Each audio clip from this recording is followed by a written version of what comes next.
Okay, everybody, it is 6 o'clock. We're slowly letting more and more people in, but for the sake of time and the fact that we do have special guests tonight, I want to make sure that we get to things as promptly as possible. So, hello, my name is Brittany Dawn Cook. I'm the Executive Director of the California State Library Foundation, the proud philanthropic partner of the California State Library. And this is Dear California. I'd like to introduce our speakers for the night, our moderator, James Scott from Sacramento Public Library, and our speaker, Mr. Bruce Marwick from the Sacramento Art Deco Society. Thank you both for joining us, and let's get started, shall we? Because we've got a lot to work on tonight. Okay, let's go. Hey, everybody, welcome to tonight's event. My name is James Scott. Brittany, thank you for the invitation. It's a total honor to be here with Bruce and California. So tonight we learn about a Californian whose impacts on the state's architectural form and function have resonance to this very day, and that is Alfred Eichler. And here is our guide. I don't think there's anyone better out there to do this, is Sacramento-based arts, culture, and architectural historian Bruce Marwick, with a strong emphasis in the 20s, 30s, and 40s. So Eichler is right in his wheelhouse. So Bruce, let's start right away and maybe dispel some misinformation that's out there about Mr. Eichler, but also go ahead and if you could go ahead and give us kind of a rough bio of his life and his rough contributions. Oh, absolutely. I'd love to. And I will start with that Eichler was really part of a generation of artists in the early 20th century that I have focused on in my time in Sacramento. And he has just an incredible story. And I became interested in the story about 10 years ago. So some of the kind of highlights of his life: he was born in 1895, originally in Missouri, but his family moved out to San Francisco when he was a toddler. And his father was a surgeon, and they became part of this tremendously prosperous city in the early 20th century. And Eichler had two very profound experiences early in his life. Of course, the first was the earthquake of 1906. And then the second would be his, he had a tragedy young in life. And that tragedy was that he got meningitis, spinal meningitis, and became deaf at the age of 13. So here was this young man with, terrific potential, and he had this tragedy that in some ways I think actually became an asset and plays into this wonderful story. When he first acquired and became a band that was deaf, he was actually at St. Ignatius High School in San Francisco, very well-known high school. And my impression is that the priests and the school really influenced and encouraged Eichler to take this on as a healthy challenge, and really got him to apply himself. And very early on, either through the school or through his family, because of his interest in architecture, he was already an intern in an architectural firm in San Francisco prior to graduating, which I believe was around 1912. And so from there, he went on to do multiple opportunities to get educated as an architect, and eventually ends up in Sacramento in the mid-20s, 1925 approximately, and starts this long career. So as we go through, I think the presenting this story, I want to get more into this time between high school and when he ends up in Sacramento, because it's a very interesting and wonderful story. But that gives you kind of a rounded background of how Eichler began life and how he ended up in Sacramento. So I was going to jump ahead to a question in the outline that we had already sort of locked in, but I'm curious, Bruce, you mentioned that when he's 13, he has the spinal meningitis, and then he's a man who becomes deaf, and you posit that as maybe even a gift. I was wondering if you could talk a little bit more about that. As I look at his art, and we've had, it's been wonderful to kind of engage with you to just kind of look globally at his portfolio of art, is that I think he acquired some skills, or he enhanced his skills that played into his long-term career. And one of the skills was that he became a tremendous, not just artist, but this was important to his career, probably more important than his fine art, as a renderer, as someone who could actually beautifully render buildings. Because of course, this was a time pre-CAD, and architects, by and large, if they wanted to do presentation drawings, which were all critical when you're presenting to the paying client or clients, you want the building to look as gorgeous as possible.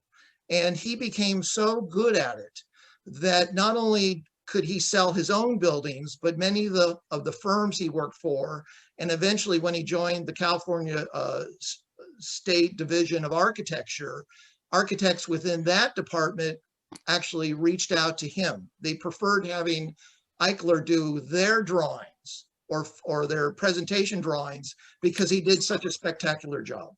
And his conceptual drawings are truly spectacular. And one thing that I realized in talking to you about this and reading about Eichler is that just because you're an architect doesn't mean you're going to end up being a great artist too. It wasn't common that these folk had both skill sets, and yet Eichler did. And I was wondering if Brittany could show, there's a dynamite rendering he does of those state buildings that were built on N Street. It's under question number 2. And move forward one. There you go. Perfect. That's it right there. And Bruce, he was not the architect of these buildings, but there was an architect who asked him to do this, correct?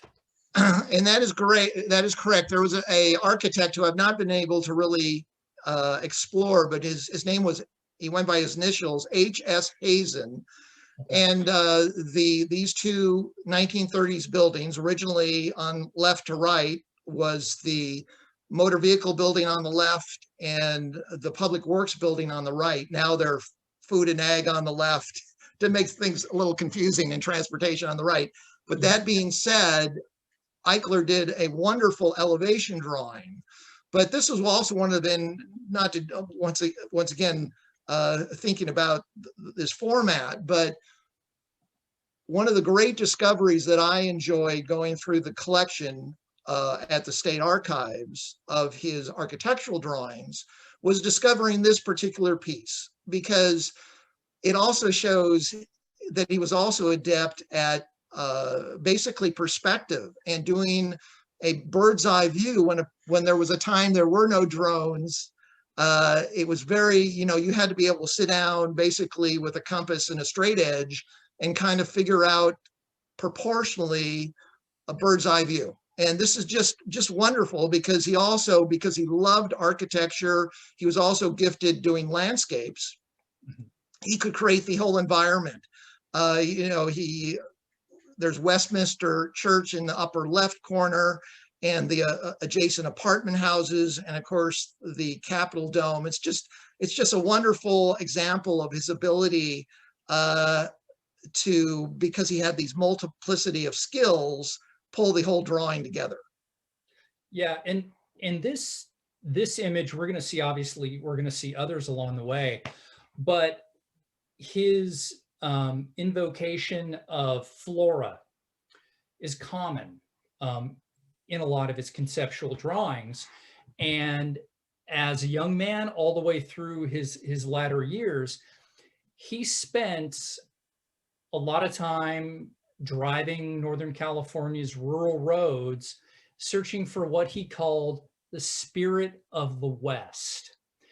And I was wondering if you could talk a little bit about that, how this sense for history, and even doing, on-site painting, bringing his pastel and his canvas with him and doing these paintings, how that activity helped inform his future work with architecture and conceptual drawings. Well, there's kind of two things that goes on with his exploration of the gold country and vintage buildings. As we discussed earlier, I think Eichler was also of a generation of Californians that already saw that much of the wilderness or the wild, their impression of the wildness of California had been removed, Right. in the sense of, the gold mining and the development of raw land had progressed tremendously from 1849 through the turn of the century. And I think he looked longingly at this past. And then he became, interestingly enough, a part of the redevelopment of not only Sacramento, but the state through so many of the hospital projects and the campus projects that he worked on. So he loved the history, and I think he wanted to honor that past. He saw the romance of that past. Right. And he engaged it. For example, the picture that's up right now, this is actually on N Street. And I love, we also have talked about his use of color and his sensitivity. I love the way he highlighted this Victorian or vintage building on N Street. By the way, I believe this is approximately where the federal building would be, the old federal courthouse on Capitol. But the bright, vibrant colors just make it pop. The other thing that is important to mention about Eichler is that he did plein air painting, meaning he did watercolors on site. Right. So consequently, these were very spontaneous. They looked very finished, but he was obviously very adept at working on location. I don't know, maybe sometimes people will do preliminary drawings and go back and complete at home. I don't know specifically, but I love kind of the natural quality of those early buildings. Yeah. So let's take a kind of a quick turn here, and I want you to maybe identify what out of his career you find most striking, if there's a certain structure in particular. Well, what first comes to mind striking about his career is how his career progressed. And I highlighted a little bit at the beginning of the presentation that Eichler had some challenges. And one of the big challenges of his career was finding what I like to say was his professional home. I think about my own career path and the challenges of getting the right position with the right firm, the right chemistry. And I looking at his 10 years between high school and eventually ending up in Sacramento, I'll just share with our audience some of the things I found out in the 10 years between roughly 1916, which was 3 or 4 years after he graduated from high school, from St. Ignatius, and then when he arrived in Sacramento and was hired by the Division of Architecture. During those 10 years, he crisscrossed the nation. He worked for at least 10 different architectural firms.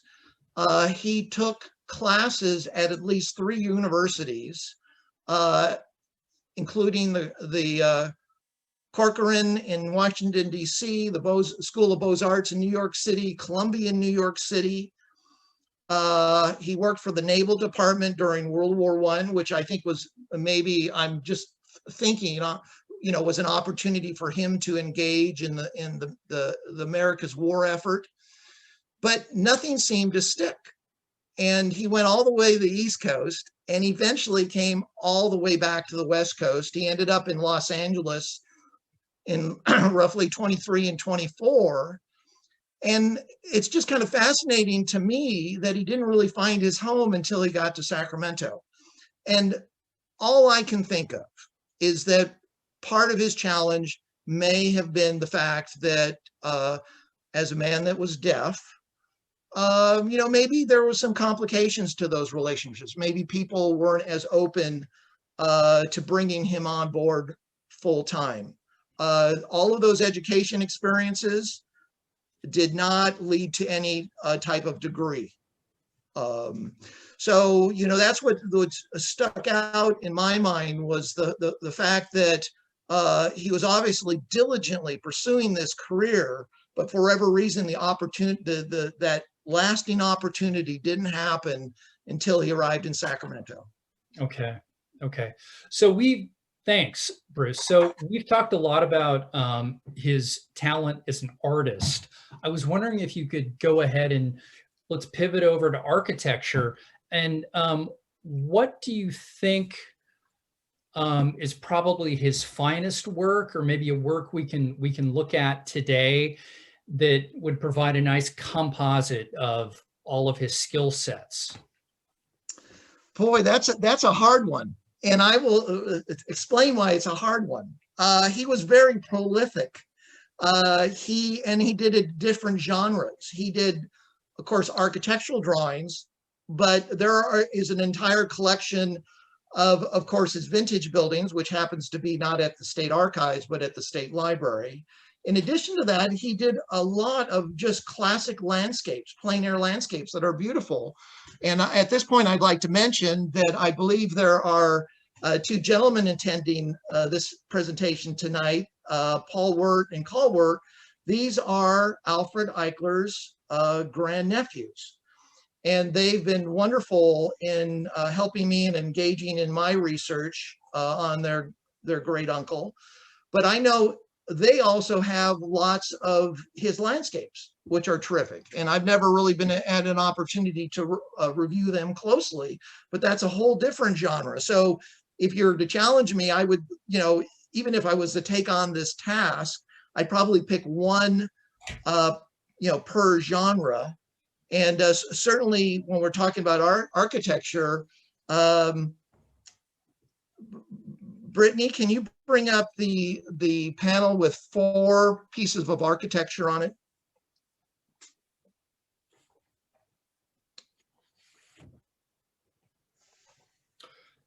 Yeah, so that there's what I wanted to highlight was that he could do, the reason I wanted to highlight multiple images, there's also the way in which he handled materials that in a way you could almost pick. He would do drawings not in just watercolor, but he'd do gouache, which is opaque watercolor. He would also do pencil, colored pencil.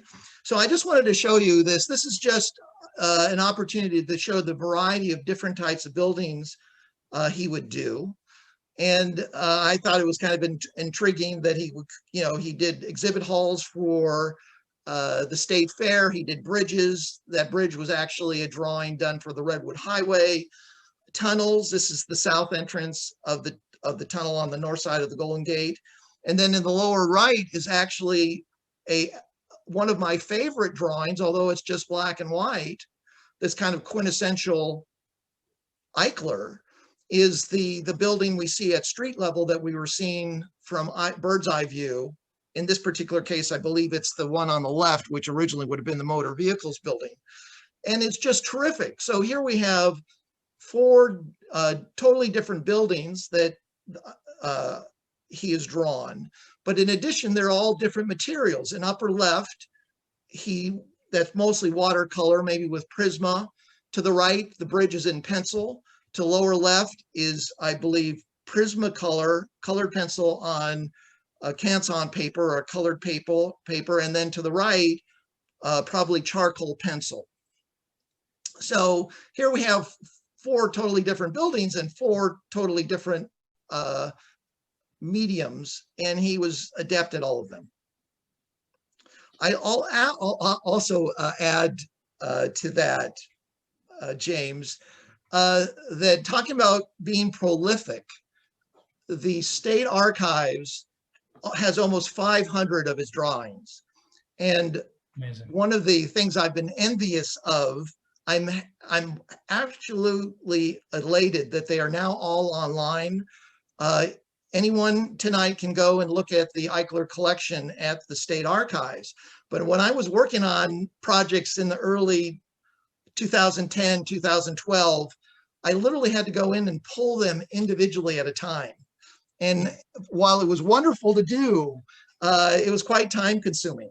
And it's just terrific that we have such wonderful access to this huge collection. And this, of course, doesn't include the 85 watercolor plein air paintings at the State Library.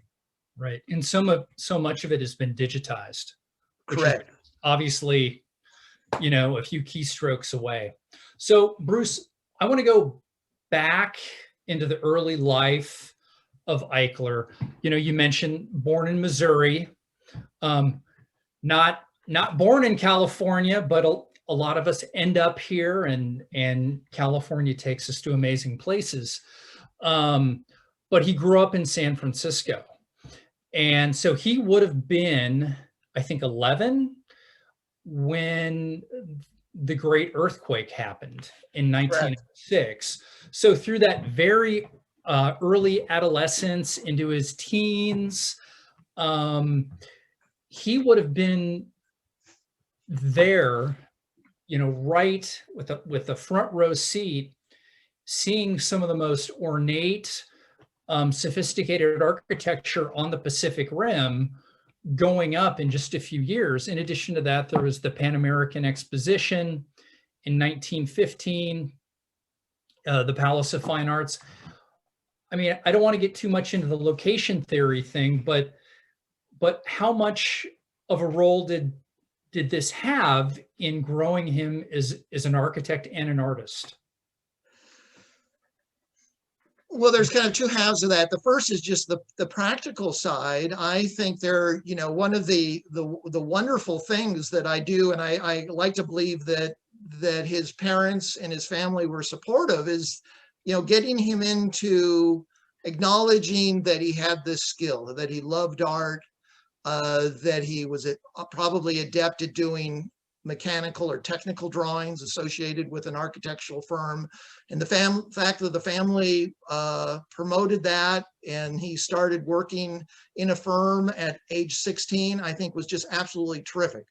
So the reason I point that out is, you know, San Francisco was still in rebuild mode in the early teens of the 20th century. And I'm sure that any of the architectural firms were probably very happy to have this, you know, ambitious young man. So from just a practical side, his timing was good from that side. Now there's also the aesthetic side. And on the aesthetic side, America was still, particularly in the architectural realm, still very much tied to the Beaux-Arts traditions. And so that was the first technical style and aesthetic style that he embraced, and he embraced it in a big way. In addition to that, and you've also mentioned this, James, there was another epic event that happened in San Francisco about the same time, and that was the Pan Pacific exhibition in San Francisco in 1915. And that year, Eichler would have been 20 years of age, so I'm sure that had a huge influence. So yes, absolutely, his early buildings were very much influenced by the Beaux-Arts. You can particularly see that in his early buildings for the state of California. In particular, he did a couple of buildings for the state fair, specifically the grandstand. And so he was really informed by his time and by being in this vibrant city that was coming out of calamity of 1906.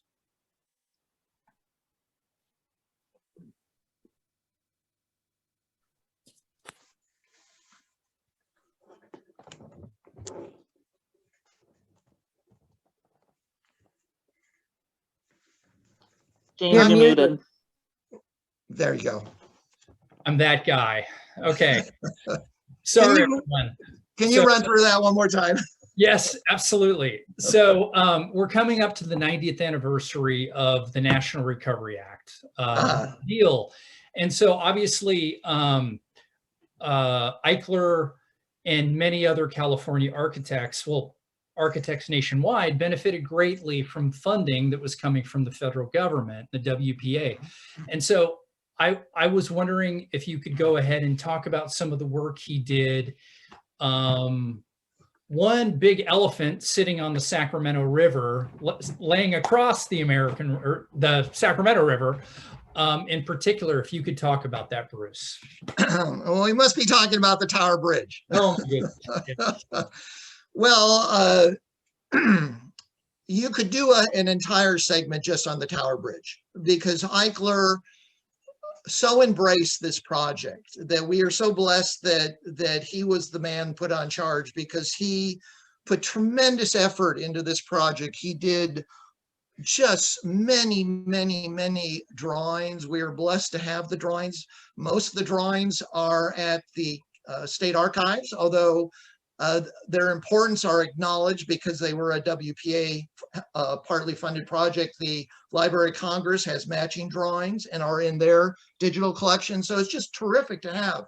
What impressed me most about Eichler, not only the detail that he brought to the bridge, but also the fact that there was no aspect that he overlooked, whether it be the lamps adjacent to the bridge or the control tower on top of the bridge, the shape of the towers. They're in the collection at least a dozen different ways that he handled or did exploratory drawings of the towers. The entrance to the bridge was explored.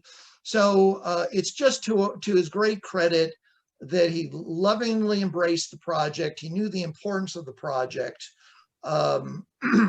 Many times the projects he was working on were, very important projects, but they wouldn't have the kind of high visibility. And I'm thinking of prisons and, freeways, overpasses. These are all very important, but they may not stand the test of time in terms of survivability or be kind of a moniker of what Sacramento and the state wanted to present as itself.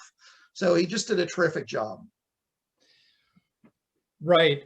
So another question, Bruce, relates to his adaptability over time. So born, just at the end of the Gilded Age, so late 19th century, and creating up until the 1940s and even 50s.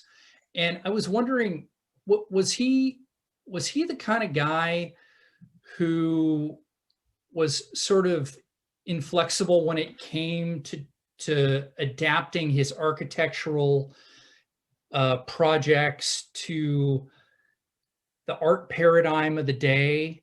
Or, I mean, what kind? Good point. Wonderful point. Oh, he was a tremendously flexible. I think, having my own personal career as a commercial artist, I think he was very adept to the changing of the times and the look and feel of architecture in general. He practiced his trade at a time where there was just, we talk about change today. There was a huge change in America, in the West, in the early part of the 20th century. And part of that was the aesthetics of the day. During his professional career, he saw Beaux-Arts transition to the arts and crafts movement, which some of you might, you think of people like Green and Green of Pasadena, into the Art Deco period, which was came out of Europe in a big way in the mid 20s. And then, of course, we moved into the 30s and WPA, which was dominated by Streamline Moderne, which was just a more simplified Art Deco. And then onto the 40s and 50s into international style, even a more simplified form of buildings, construction and design, the usage of concrete. You know, many of his later Capitol buildings or state buildings were in poured concrete, which was a very desirable material, partly because of, you know, other influences. We talk about the 1906 earthquake. Another very important influential earthquake in architecture in California was the 1933 Long Beach or Los Angeles earthquake. Okay. That really defined moving away from unreinforced brick to concrete. And like even in Sacramento today, the reason that we have, you know, Sac High is gone and California Middle School in the Land Park area is gone. The original building to City College is gone because they were all brick. And the newer high schools that were built in concrete because of the Long Beach earthquake, and specifically Grant High, McClatchy High, they are with us today because of poured concrete. So he moved with that as well. Interesting. So this sort of leads into my next question. And I want you to talk about a specific structure in Sacramento. And it sits on the northeast corner of 8th and Capitol Mall. And that's what had been built is the Education Building.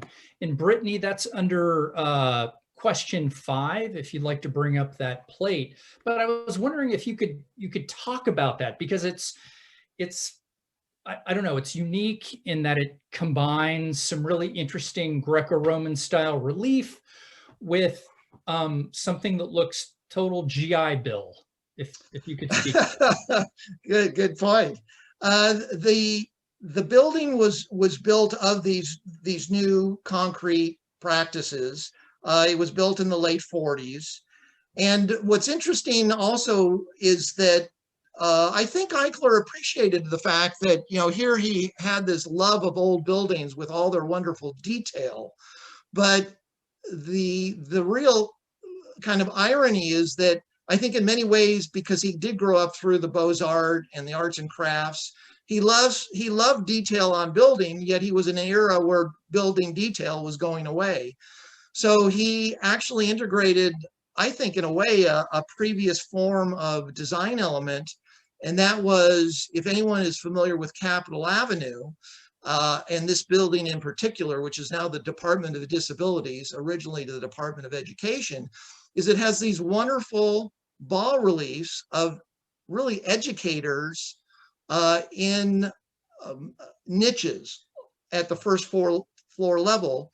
And kind of the irony is I've always admired those bas reliefs, but it wasn't until I did a presentation for the State Archives that I actually went back and physically photographed them, looked at them, and figured out that there was 10 bas reliefs specific to the building, and they all were associated with different elements of education. And there was 10 total, and much to my pleasant surprise, Eichler had chosen to make 9 and 10, the last two educators, honoring sign language teachers and Braille teachers. And I can only imagine that he lovingly included those because of his own kind of engagement with the challenges of being a man who was deaf. You know, I just love the fact that he honored that. And it also reminds me of the fact that another one of his great projects for the state of California was that for many years, he was the lead architect for the campus of the California School of Deaf and Blind in Berkeley. So terrific point.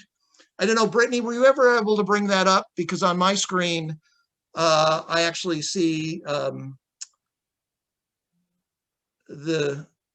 you able to bring that up, Brittany?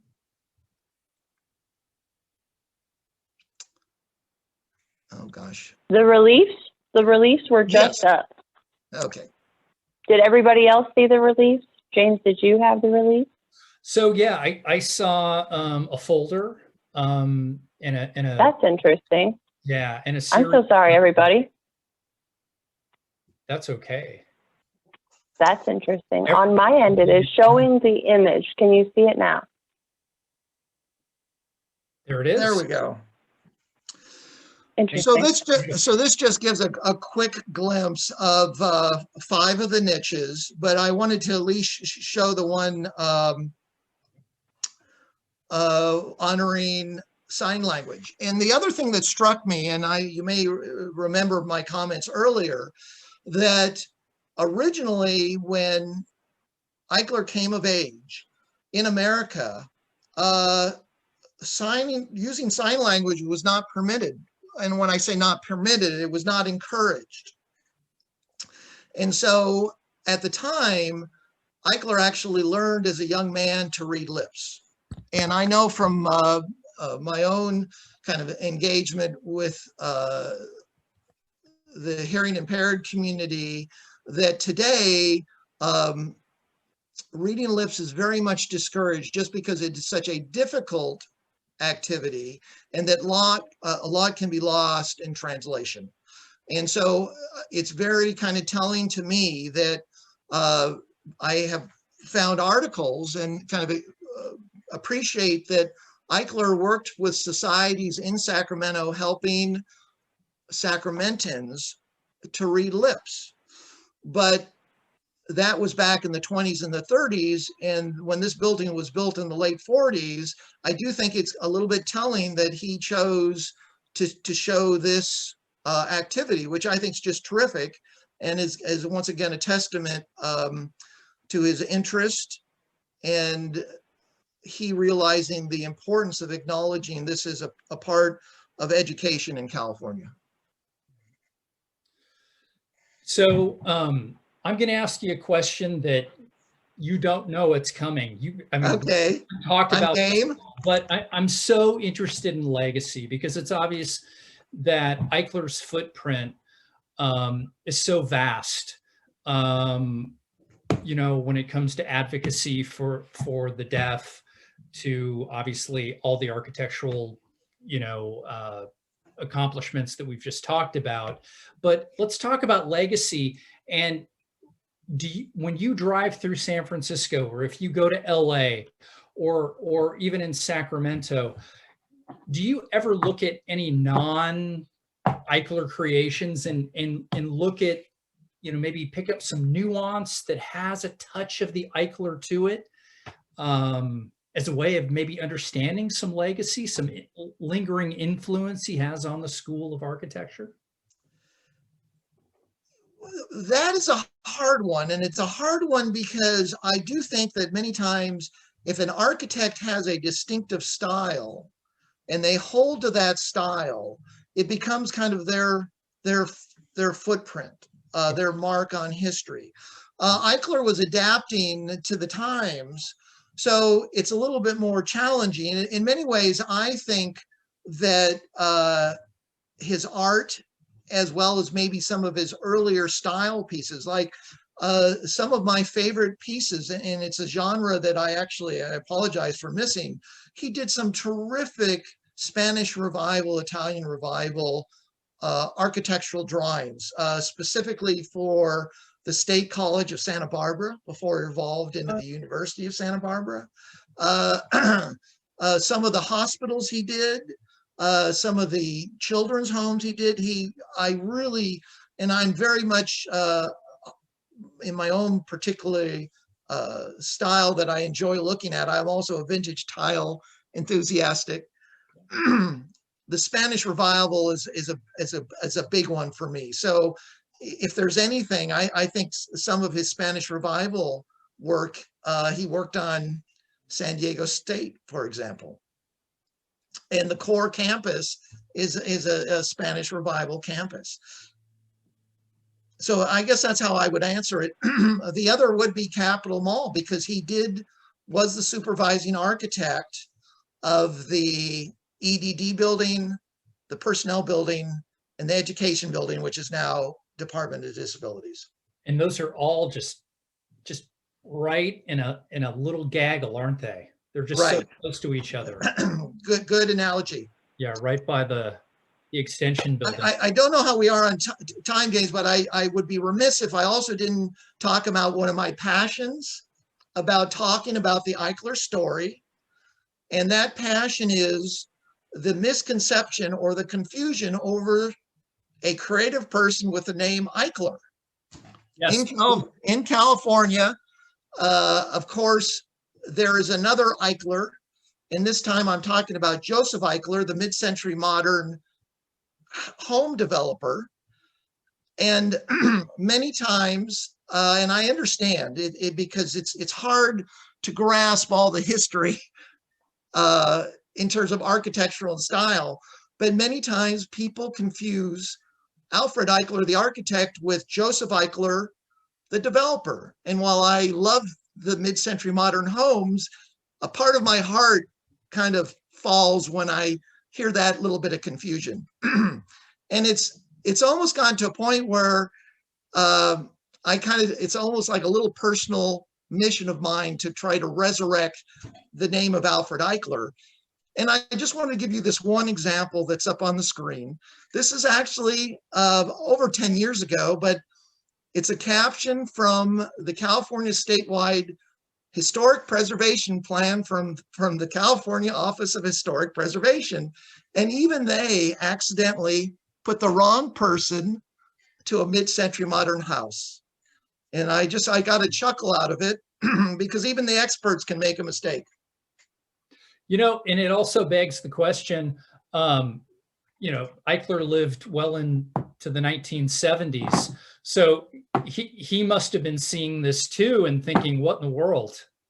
Oh, exactly. I can imagine. But I think it's become even more endemic with, you know, the advent of computers, social media, so much content online, and sadly, almost the convenience of being able to type in a name and seeing what comes up first adds to that kind of confusion. And Bruce, I can see that Linda has a question. Is there any familial relation between the Eichlers?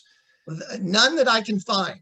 And I've posed it. I'd even like to hear, you know, ask that once again, possibly to Carl and Paul Wirtz, the grandnephews, because I've never been able to make a connection. It would be fun to know if they even met each other. I mean, there is a possibility they could have met each other because of that overlap. But I haven't, you know, Eichler did have a small development of houses in Southland Park. They're very sought after today, but I have no documentation of the connection. Okay. So thank you for answering my questions, Bruce. I think this is a really good time to transition into Q&A. And I want to thank Christopher out there. He's been answering some questions for us, like the original of the Tower Bridge, which ding, ding, ding. Yes, absolutely. So yeah, let's go ahead and try to take questions from our dear audience here. We do have some hands up. So I ask, if you have your hand up, please unmute yourself to ask your question or type it in the chat, whichever suits you better, and we will make sure to get to it. There's been a couple other questions in the chat as well, but James, I will let you take control, and I will save my question till the end. Okay, okay. Which hospitals did he design?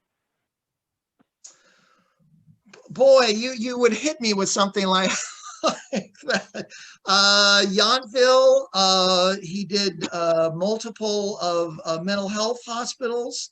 And what I recommend is that you, if you're passionate about that question, is visit the State Archives Eichler collection. The entire collection is searchable.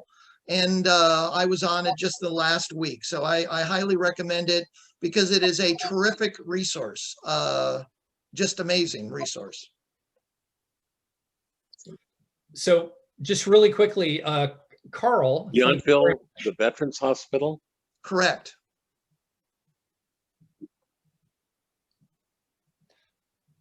Sorry. So it looks like Carl jumped in. Thank you, Carl, to let us know that no relation to Joseph Eichler. as far as we know. Okay. Okay, so that's settled. So we have a question from Linda. There is a Frank Lloyd Wright house, hexagonal in Hillsborough, south of San Francisco, where we understand Eichler lived in the late 30s, which was the inspiration for the Eichler homes in the 1950s. Do you know about this?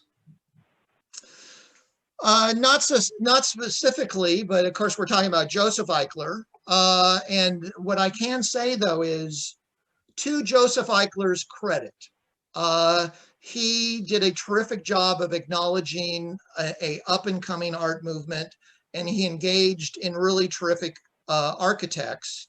And I'm very familiar with the mid-century modern because so much of it was influenced out of Southern California through multiple architects that were working at the time in Southern California, specifically in the late 30s, even before World War II.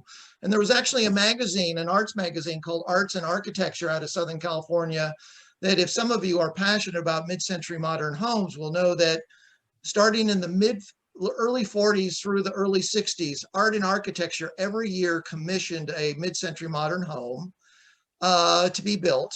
And in 1947, they commissioned Charles and Ray Ames. And I took the liberty to talking more about mid-century than I was going to, but I always like to give out a shout to Ray Ames, Charles Ames' wife, because she was a Sacramento. So, but thank you. And a wonderful Sacramentan at that. Wonderful Sacramento connection. But once again, you know, that was specifically Joseph, who lived in Hillsborough. Okay, so I don't see any more textual questions. Yes, Brittany? I have a question. So I've heard our office is actually right next to those buildings on Capitol Mall. We walk by them all the time. And rumor has had it that those buildings are slated to all be taken down within the next 5 to 10 years to make room for newer buildings. Is that common knowledge or just hearsay on Capitol Mall? Well, boy, you have opened up a big question, because this is happening, of course, all over the Capitol Mall region. And of course, right now there's discussion in the state Senate of pulling down the annex, the Capitol Annex, which at the time Eichler was also a supervising architect. So that's very much in play. Of course, there are multiple buildings. There's a building called the Swing Building adjacent to the California Museum across the street that supposedly everybody from the annex is going to move into there. They're planning to move everybody out of the old Water Resource Building on 9th and put them in the new building adjacent to the Hillebron Mansion. So you're absolutely right. The whole town is in play. And dare I say, it's part of California being this huge 5th largest economy in the world. I mean, a lot of these buildings, I think it's a tough decisions being made about what can be rehabbed and the affordability and cost. And honestly, I think there's another question that the state is right now evaluating is, if state workers start working from home, what does that do to the requirements? So a great question, but I think the whole town is in play right now, and very, very so. But believe me, I will be keeping my ear to the ground on that one. Absolutely. I can imagine that you will be.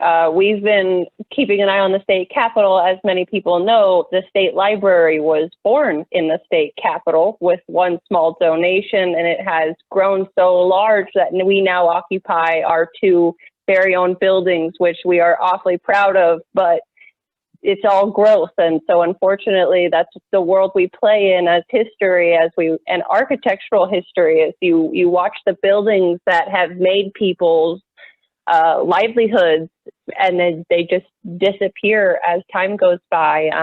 So it was something, as we were talking about, I went, that's something to bring up, is are these going to be taken care of or destroyed? And fingers crossed, let's hope that Habs Hair, who are the wonderful photographers who come in and thoroughly document those buildings before they can ever be torn down, does their jobs, because those are images we want for our future generations. And you bring up an excellent point, and I'm just going to give a shout out because in addition to my activities with the Sacramento Art Deco Society, I'm also a board member of the Sacramento History Alliance, which is the board for the Sacramento History Museum, as well as the Center for Sacramento History, the city and county archives. And the reality, two more buildings that are very much in play is the 1950s B building on Q, and across the street, the mid-century modern B building, which is called the Beehive. And both of those buildings are in play. They are now owned by a Southern California developer, and it's very much unknown what's going to happen with these buildings. And I'm very much attuned to it because of my own personal interest in architecture. So very valid points. So you have another question in the chat, and I will let you get to that.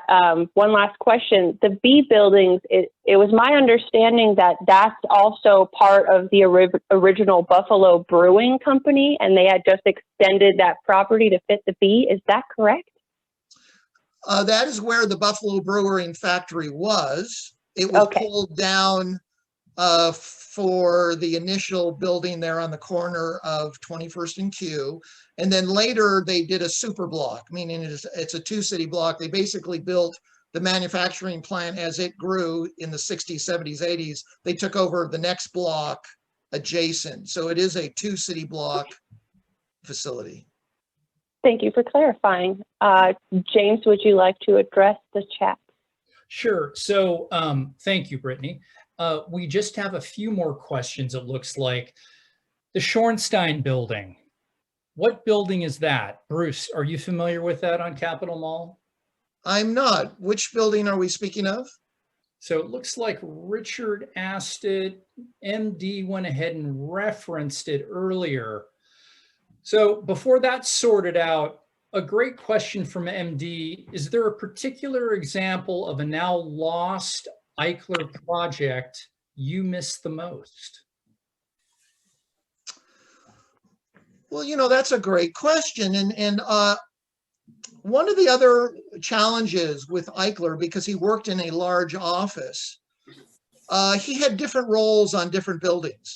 Sometimes he was lead architect, sometimes he was, assisting in a project, sometimes he was just doing the drawings or the presentation drawings. So, you know, I'm still trying to figure out specifically his role. Eichler did a terrific job of selecting photos and drawings to put in the state archives, but I would say not all of them are well documented. That's a roundabout way of saying that there is one that I wish, and that is the grandstand at the old fairgrounds. That it was quite epic, and I love his presentation drawings for it, and I wish it still existed today. But of course, that whole facility has come down, and since we're talking about buildings, there are still two buildings near the corner of Stockton and Broadway from that era, from that period of state fairgrounds. It's the old Governor's Hall, and I believe the old agricultural building. But there's this new initiative to, of course, do a high-tech campus through UC Davis, and it's not clear to me that those two buildings will survive. Although there hasn't been a lot of real engagement with them or usage that, you know, kind of honors their history. But another excellent point. But I would say and then there was another building that he did at the, I forget the name of it, at the State Fairgrounds. Okay. All right. So Catherine, hello, Catherine, has a question.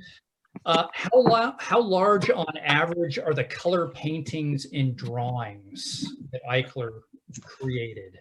Oh, I have to take the opportunity here to tell a little story that I didn't have a chance to tell earlier. And it's how I first engaged with the Eichler collection about 10 years ago. I specifically went in to try to figure out if Eichler had done other streamlined modern buildings or Art Deco buildings along the lines of the Tower Bridge. And well, I remember one of the first drawings that came out was that classic black and white image of the Tower Bridge that we started this presentation with. And I'd written out my sheet, I gave it to the librarian, they go to the back room, and typically it takes them time to bring it out of the stacks. And the person, the librarian, came rolling out a cart. And on top of the cart was this large portfolio, like a 30-inch by 40-inch portfolio. And I said, what the heck is that? That couldn't possibly be the drawing. And she came out, and luckily in the back of the room, they had a couple very large, like 40-inch by 10-foot library tables. And she comes out, she lovingly opens it up, and there is this black and white charcoal, like 36-inch tall by 24-inch of the bridge. And I just thought, holy smokes, this is terrific. Not only is it a beautiful drawing, but it is a big drawing. And so as I went and progressed through the collection, I was amazed by the size of his architectural drawings. Conversely, a lot of the plein airs are more modest in size, and I think it's because they were plein air. They were on location. So many times they are more in, let's say, 14 by 17, maybe a max of 15 by 20, but I would say they are more diminutive, but more example. I think it's just because of the format and the location where they were done. Good question. Yeah. So at this point, I think we're coming up to the top of the hour. Brittany, I guess I'll pass things back over to you. Bruce, brilliant. Thank you so much for answering all the questions out of left field and right field, and maybe a little bit out of order, but it was terrific. So thank you. Oh, good. And I wanted to really quickly, Brittany, before things go to you, I wanted to pop into the chat the URL to a recent talk that Bruce did on an artist, Dunbar Dyson Beck, who was patronized by Eleanor McClatchy and the McClatchy family for many years, based in Sacramento. Thank you, James. That's very nice of you. I would like to thank. Well, let me just complete that thought since you put it out there. One of the reasons I highlight the B buildings on Q and 21st, those both Dunbar Dyson Beck had a hand in both of those buildings. And once again, if they come down, that will probably be the last of examples of his architecture. There's lots of his art, but the last example of his architecture in Sacramento. Go ahead. I had to share that. That was. Oh, that hits hard, Bruce. Yes, it does. Well, thank you both for joining us tonight and sharing your great minds with this crowd of people. I can't tell you how much we appreciated having both of you join us. I want to remind everyone that you can become a member of the California State Library and support our bulletin articles that Bruce contributes to, or events like these. That can be done through our webpage. But I also want to say that May 6th is the big day of giving. It's a very important day when it comes to the Sacramento community nonprofits and support groups. And both my organization, the California State Library Foundation, and James's library, the Sacramento Public Library, will be participating in this year's big day of giving. So please think of us on this year's May 6th big day of giving. I would also like to say that there are donations that can be made to Bruce Marwick's group, the Sacramento Art Deco Society, through their website as well. So please think of all of us as you watch and enjoy these events. And as always, tonight's event will be posted on our YouTube channel at the California State Library Foundation. So please like and subscribe our videos and to our channel. You can get updates as soon as we bring more videos along. But again, these are all made available. All of these collections are made available through not only the California State Library, but the California State Archives, the Center for Sacramento History, as well as the Sacramento room at the Sacramento Public Library. So when we talk about saving these things for generations to come, the way to do that is to make a donation and just support the groups that are really putting in the work to make sure these things are protected for future generations. I'd like to thank Mr. and Mr. Wirtz for joining us tonight. It was nice to see you guys for a moment, and I'm glad that family could be here to support Mr. Eichler on tonight's event. Oh, I see you, Carl. Hi, thank you for coming. But thank you everyone again, and this will conclude. Wonderful job, Brittany. Thank you very much. Thank you, Tom. And this will conclude Dear California #4. Stay tuned for Dear California #5 coming at you in May. Thank you all. Have a good night.